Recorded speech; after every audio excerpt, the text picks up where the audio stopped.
This is the EGC 20k Age of Empires 4 tournament. We are here to witness the final 16 generals in battle, and one war rages on.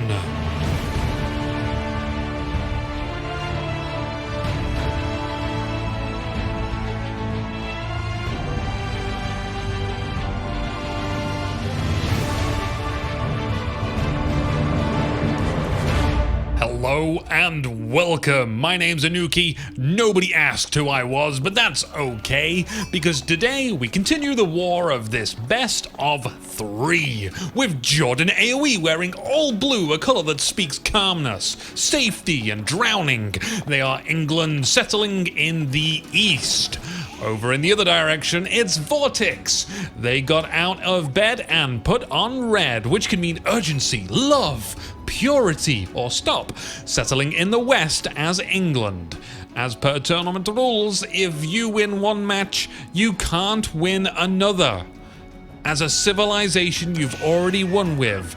That's the important part, I remember now. However, Vortix won as France, but both players have decided to switch to England, and the reason for that is likely because we are on Hill and Dale.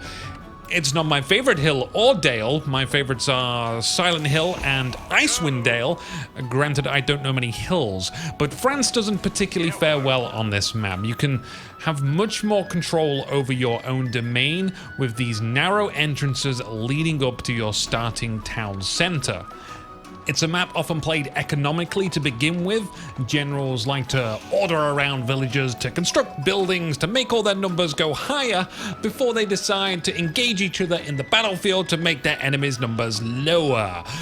There's a lot of gold in the valleys as well as sheep. Both generals searching that out now. Scanning each other's bases will come later, since I doubt anyone expects to rush each other. So, whilst we have the time, of course, do check out the EGC Discord if you want to tune into competitive play or get involved. It's a great place to start. The link will be in the video description. And if you like what we do here on Ironcast, then have a good read of the video description for some extra information. We have a lot of cool things planned, and we want to work with the community to create some really cool and fun things accessible to all. Vortix scouting Jordan AoE, not much to really know at this point. You always get big gold at the back of your settlement in Hill and Dale, and we know everyone will be going to the council hall. Sadly, the other landmark, the Abbey of Kings, which gives healing for all units around the building, just isn't good enough. The radius of the healing it provides is too small, is the general consensus. It'll be interesting to see where this game is in 1 year's time. And of course, this game hasn't even had its first balance patch yet. That is not due until after the tournament, sometime in December. There's also a lot of other features and content to come. Speaking as someone who has been involved with game design, Age of Empires 4 has been laid out in such a way that expanding on it will be easy, and all of the biggest points of feedback, well, you know, things like global queue missing, or not enough remappable hotkey functions, or some spectator issues. The developers will be very happy to hear that these are the biggest complaints that there are. It's small things to address, especially in a time where so many games have major fundamental issues which cannot be resolved because it would require going back in time and literally just starting again. So if you feel like Age of Empires 4 has been a breath of fresh air for RTS, don't forget that it's also a game in a time where lots of big game developers aren't creating games.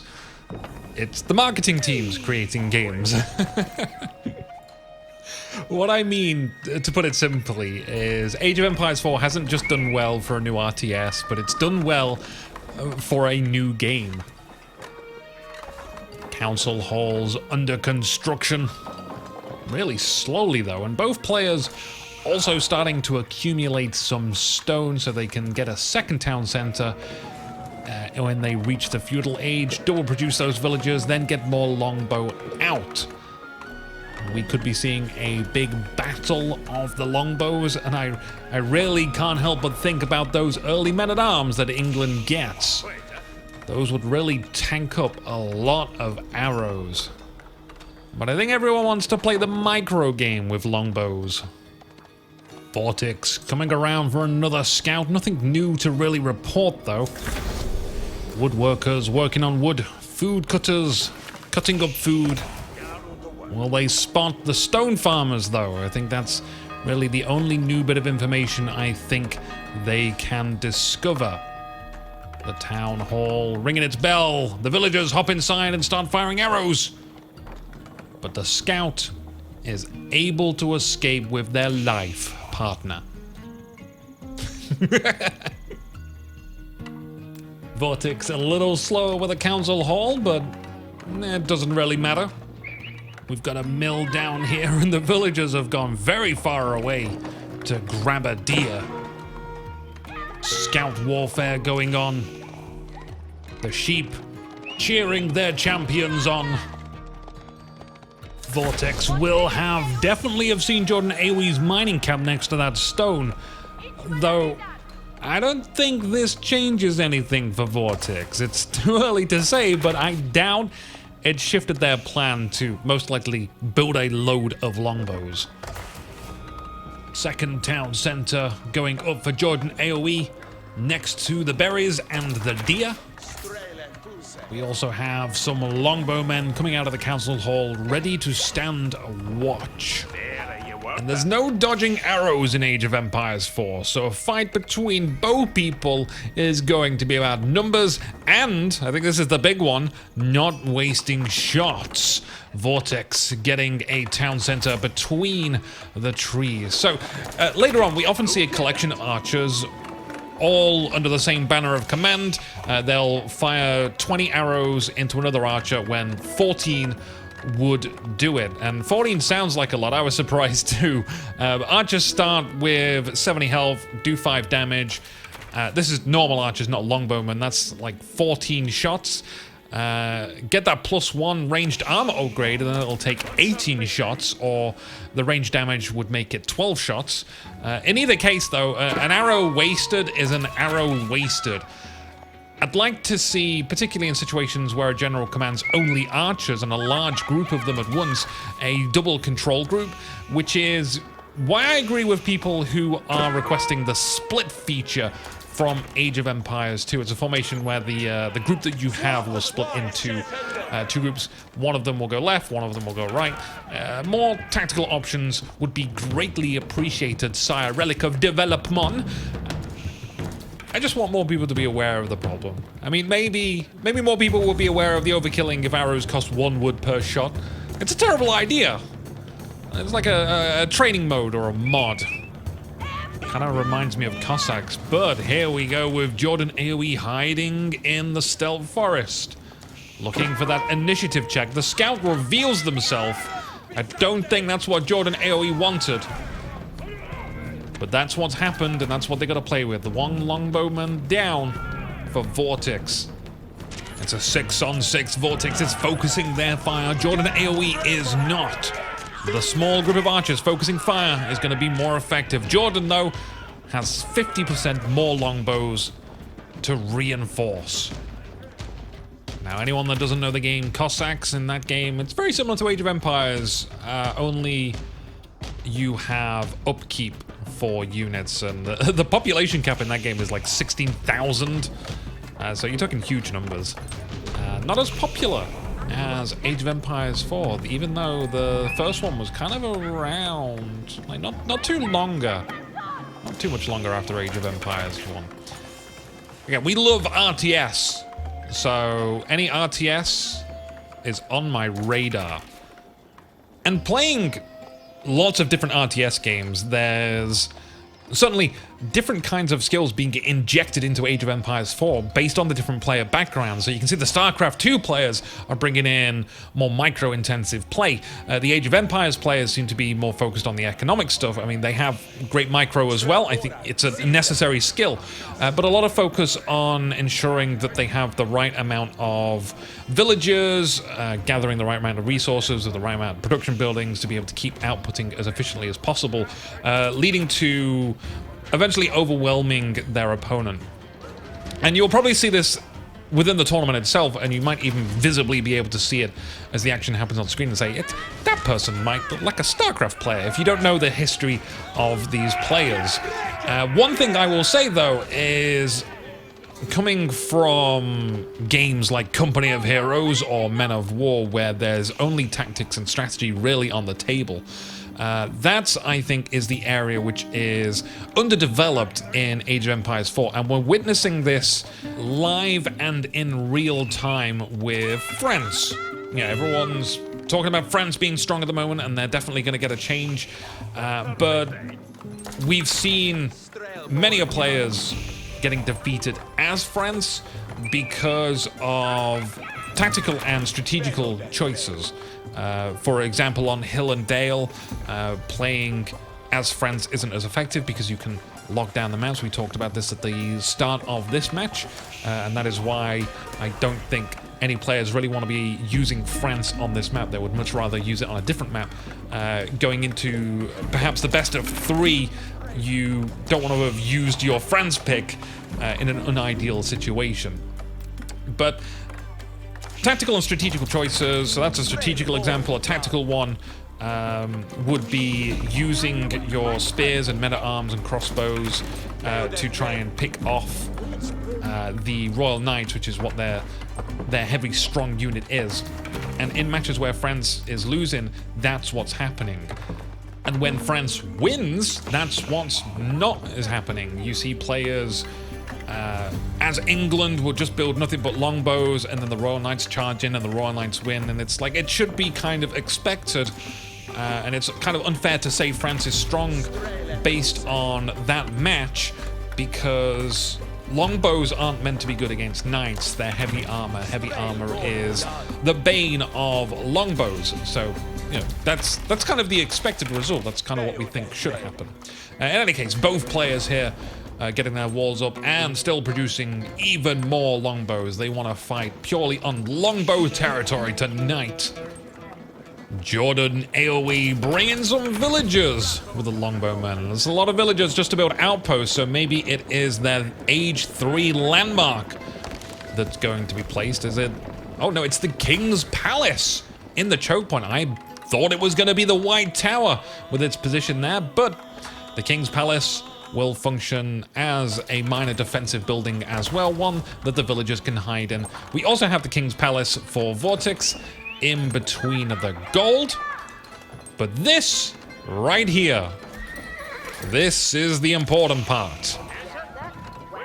Vortix is going to bring in cavalry. So we talked about strategy and tactics, and here is that strategical part, to decide to bring in cavalry against all of the longbow that Jordan AoE has.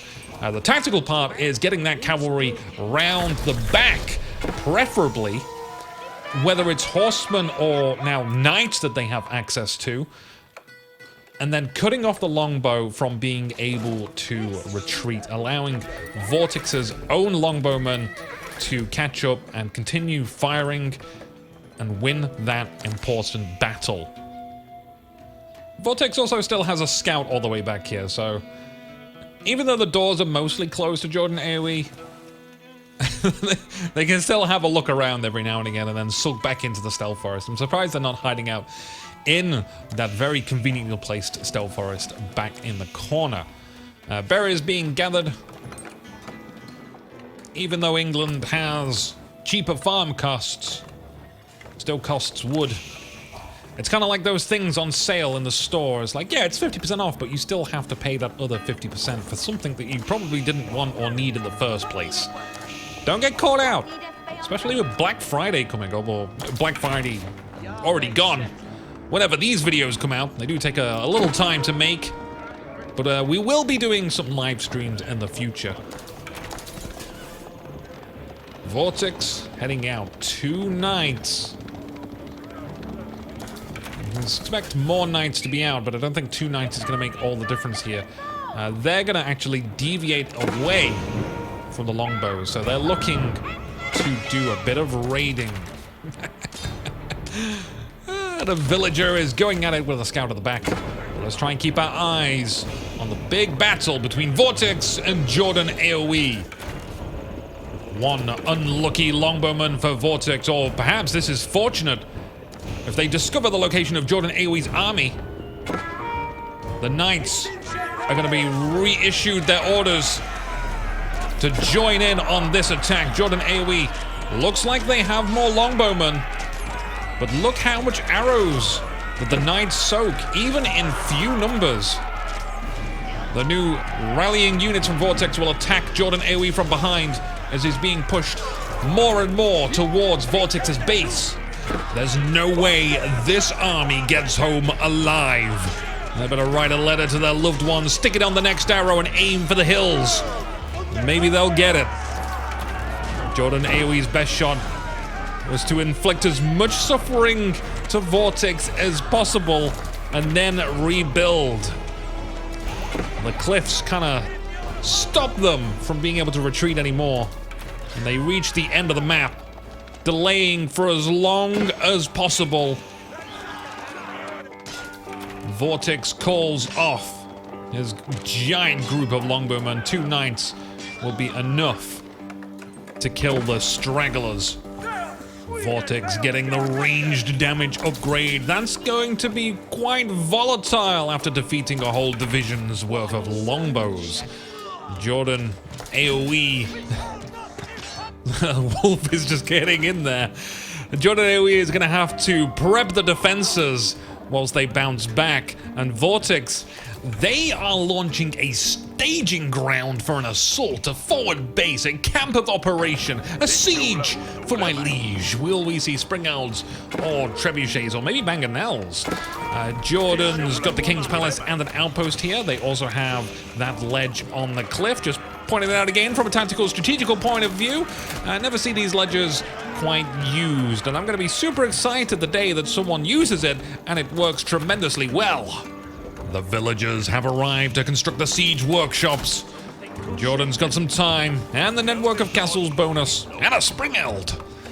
And just for clarity, the network of castles bonus gives 25% attack speed to nearby units when an enemy is spotted near that building, like an outpost or the starting town center. The name is kind of confusing because it isn't so much of a network like you would expect. Like, you know, it starts from the town center and it networks between outposts and castles. You can, for example, just build an outpost directly outside the enemy base and still benefit from that buff.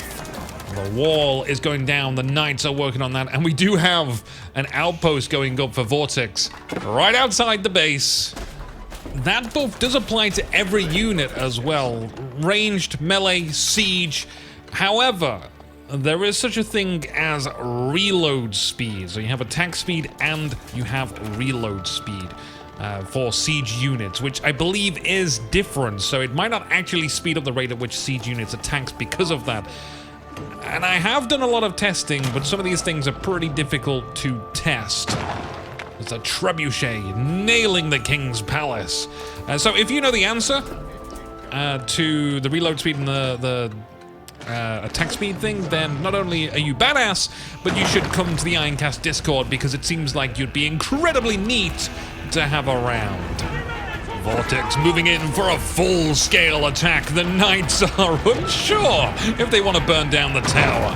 Jordan AoE's longbows will move down the hill. I so wish they were on that cliff to attack with no worries from the cavalry. The spring elves would have such a safe haven of a shot on the trebuchets.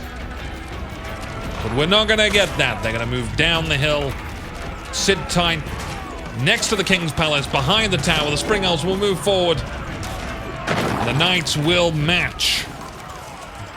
Spring Eld destroyed, but this isn't looking so bad for Jordan AoE at the moment. They are doing well for someone that lost their first military division. We just have to solve this trebuchet problem, and such a problem might require a whiteboard.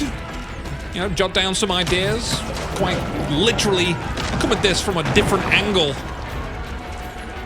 Many generals like this very frontal approach, locking heads with the enemy. The King's Palace, its roof comes off, but then it goes back on again. You're never going to keep it off. Jordan losing a lot of health on their longbows. And after the trebuchet problem, they've got a knight problem to deal with. And the problems just keep building up, and they're not getting solved. Now there's a spring-out and a mangonel problem. And it's starting to feel like there's not enough room on the whiteboard. Vortix was able to summon up a very fast collection of siege weapons right at the doorstep of Jordan AoE's village on the hill. And soon, it appears the village on the hill will be demolished.